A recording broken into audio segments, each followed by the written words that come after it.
Hello and welcome to my channel. I'm Tiffany, a retired librarian turned homeschool mom.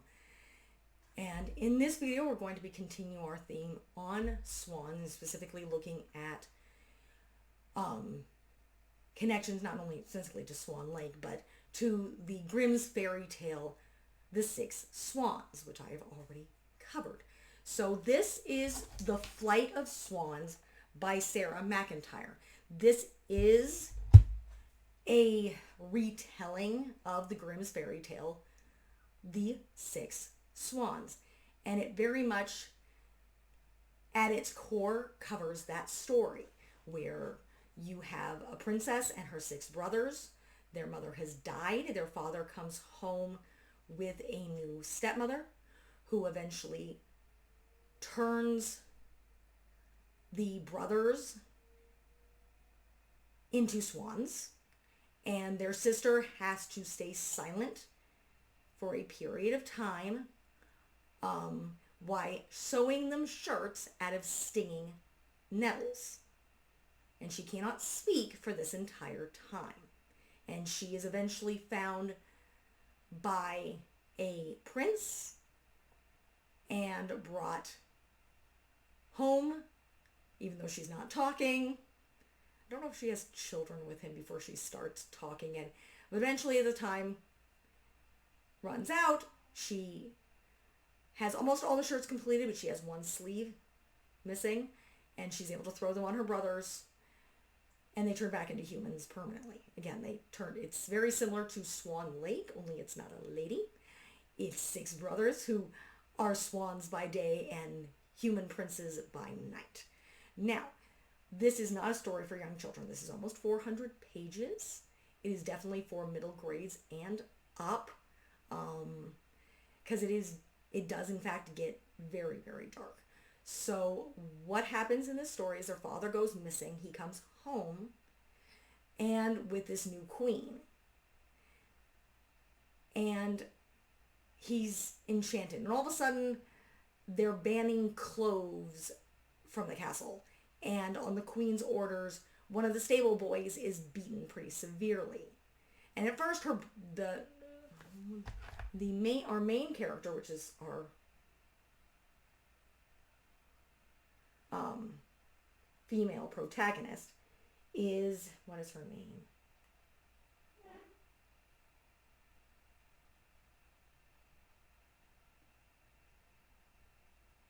Andrian, who's called Ryan, as for short, by her brothers.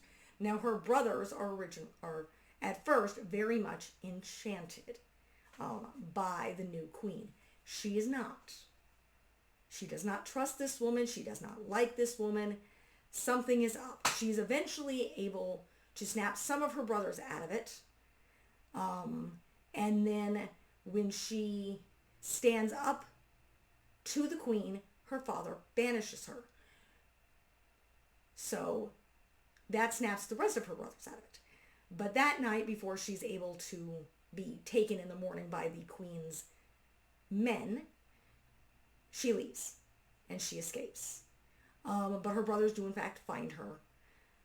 They go to the other family fortress where her oldest brother's wife is. But the queen has met them there. And she's taken the prince's wife captive. They keep telling Ryan to run. Their boys are eventually imprisoned. They're put in the dungeon. Their sister tries to get them released and promises to not speak for 6 years in order for her brothers to be free and not dead. Well, this evil woman turns them into swans. And then she's going to take the princess and make her be with her and stand silent for 6 years. And after 6 years, she can speak. Because if she speaks, her brothers die. So that's what's basically keeping her from talking. Is if she speaks, her brothers die immediately. But she realizes that the queen didn't say her brothers would turn human again. She just said after 6 years she can speak and they won't die immediately. So she realizes that they'll probably be stuck as swans after 6 years. So she has to figure out how to undo the spell. And they're basically what they do is they take the crown princess, which isn't her sister-in-law, and again, her brothers have flown free, but they set this fortress on fire. Adrian, and now the queen, her brothers gave this special family heirloom, I believe it's some sort of magical stone of some sort, to the stepmother. And it's like the piece of this thing. So what Wren does is, because she's compliant, the queen's guards aren't paying attention. She runs, she grabs the necklace, tears it from the queen's throat, and runs into the fire. She's able to actually get through without getting burned and jump into a ditch as the thing basically burns before. So she rightly assumes that the queen now assumes she's dead. So she travels. She follows the direction her brothers went. Eventually they turn human again. It's been, trying to think, like 6 days at this point. And they take care of their sister. They realize what they have to do. It's like, you have to go to our hunting lodge. So meet us there. Now she knows that she has to find something that the queen said about this woman who made her kneel. But she has to go find this woman. So this is what she does. She goes and finds this old woman who eventually, she doesn't make it clear. She does tell Adrian that she has to sow things with nettles, that the queen and her men are afraid of the stinging nettles. She gives her the spindle, and she tells her some interesting information that makes it very unclear because she doesn't get it. That she gave this queen, the stepmother, feet and a dress. And she danced and she sung for her, but then she became miserable. And so she passed her on to this blonde king. And then she sends Adrian away. And she goes to their hunting lodge, but it's been burned down. But there's some left. So she makes her home there. And she's able to go to the nearby village and get her brother's clothing. She's able to learn how to spin, but then she's I do believe she's caught. At least she's noticed. I'm not sure. But she does live there with her brothers for a couple of seasons. And then basically she's nearly captured by the queen's men, so they now realize she's alive. So she has to flee. And so she finds different places. She understands that the nettles work. She's also realizes that, I think from the old woman, that the guards that she has are from the underworld. So they're not human. What she eventually finds out is they are hounds. They are basically hounds from the underworld that are hunting. So she's being chased by them at one point. She's able to hide in nettles. Now, normally, nettles wouldn't harm them. But for some reason, the queen is afraid of them. And she wants nothing to do with them. So because these things were crafted and called on by her, they can't have anything to do with these stinging nettles. So she's able to escape them with nails. Eventually she finds an old mine and she's living there. And then one day her sister-in-law shows up and gives her some information. It's certain things were going on. They found out she was alive. I think she tries to defend her sister-in-law. And then she's sent away by the queen with their men. And she's eventually able to escape. And she's like, they're going to eventually find you. We need to get out of here. And Adrian, who's now actually, again, this is several years, this is, trying to think. It's a couple of years later. So she's older. And she's able to convince her sister-in-law to stay with her because the nettles will protect them. Again, she's learned how to communicate without words. So they travel for a while. Her brother is able to reunite with his wife. She eventually gets pregnant and has a baby. But then the hounds find them. And she sacrifices herself to save her child, her husband, and her sister-in-law. So she ends up dying. Because she remembers some word that's able to destroy them, but she's killed by them before. She is able to use it, but they kill her in the process. So they're able to bury her. And then her sister and then Adrian continues to travel to different places, raising her nephew. Eventually she gets ill. And she's found by what they consider barbarians, which is a different culture. And she's taken in by them and by their leader. And nursed back, her and her son, who they assume is her son, back to health. Eventually the woman who's caring for her, she's able to communicate to her that this is my nephew. And she has to get these stinging nettle shirts, which she hid, which actually gets her in trouble at first. And she's brought before a tribunal. And she takes lashes from the guy who is saying she's a witch. And the deal is, if she cries out, she's evil. If she doesn't, him and his family are reduced to servants. Well, obviously she doesn't cry out. So they're kind of destroyed. And eventually she gets back to sewing her brother's shirts. They find out where she is and what's her son doing. They're not particularly happy with her.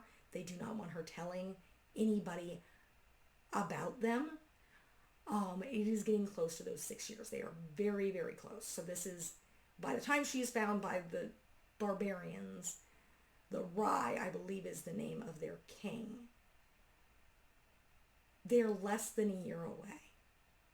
They're like a couple of months away from the deadline of the 6 years. So she's rapidly trying to get these shirts done. Again, she can't talk.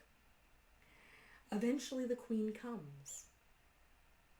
And she discovers her and realizes that the child that she has isn't her child.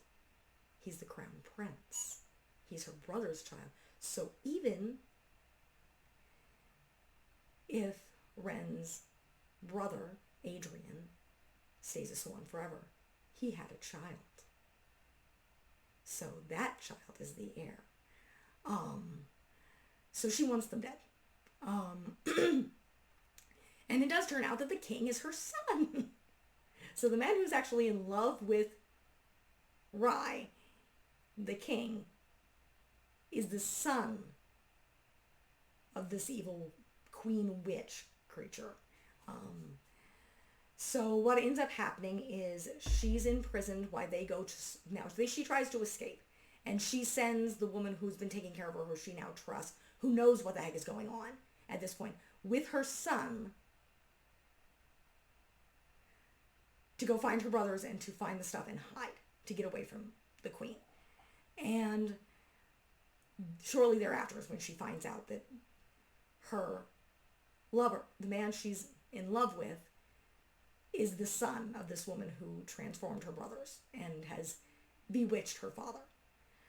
But he tells her something using words, basically tells her to trust him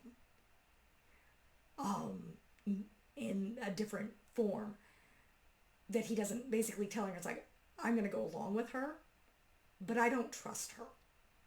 Just trust me. So she's locked up. Her father comes winding down because now they're gone. The queen is gone, along with the hunt to search for the boy who the queen, of course, wants dead.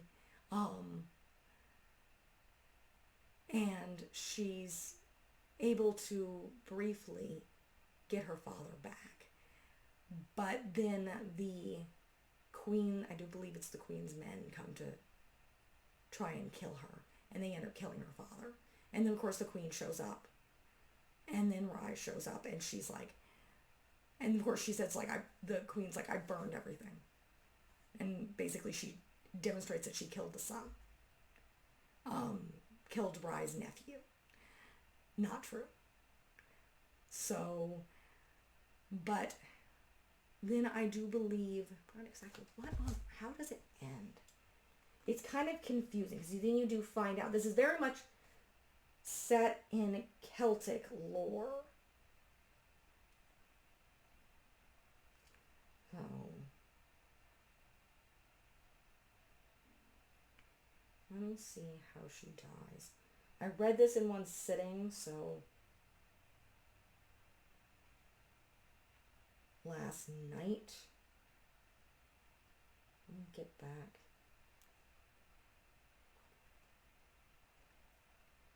How exactly does she die here? Okay.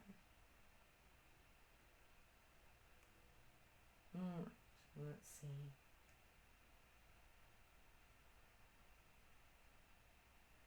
Let's see. Alright.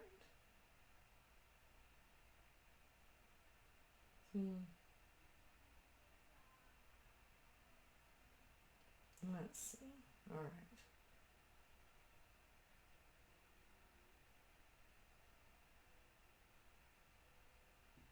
I know she turns back into a bird. I just can't remember how.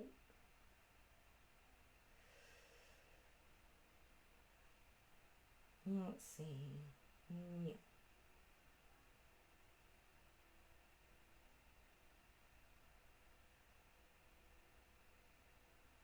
Let's see. Can't remember. She eventually is. You eventually find out what she is. She's in fact a bird in the service of Queen Rhiannon, who's the goddess of the underworld, which explains why she's... There's like... Give me mine. Let me see if I can get to the very end. Here we go.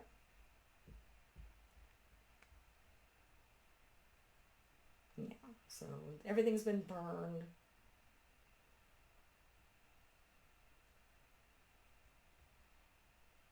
And her nephew shows up. She walks toward the queen's enchantment. She's not afraid of her.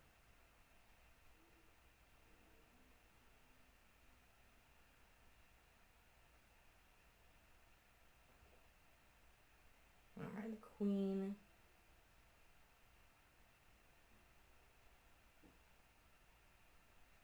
She's able to speak again. But yeah, again, she's basically, I can't remember exactly how, but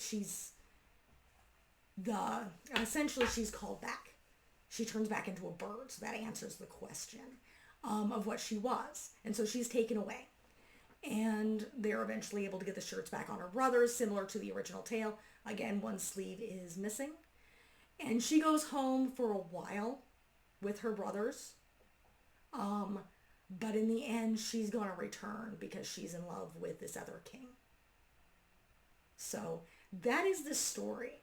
It's definitely darker than I would recommend for younger children. It is very, very good, in my opinion. It's a great retelling. The author weaves her story really, really well. But it is definitely for the older grades.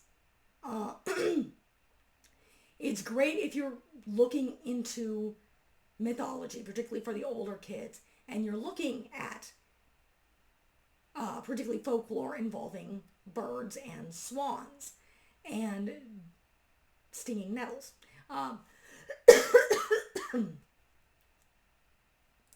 So it is a wonderful book. I highly recommend it. It is Again, it gives a lot more detail, and it's a lot darker than the original Grimm's fairy tale, but it follows the same basic story of the Seven Swans. So that is it for this review. Again, I highly recommend this book. It is definitely for the older kids. It's definitely much longer and a great deal darker. So if you like what you see, be sure to like and subscribe. I will continue along with various swan tales throughout the month of November. Thank you.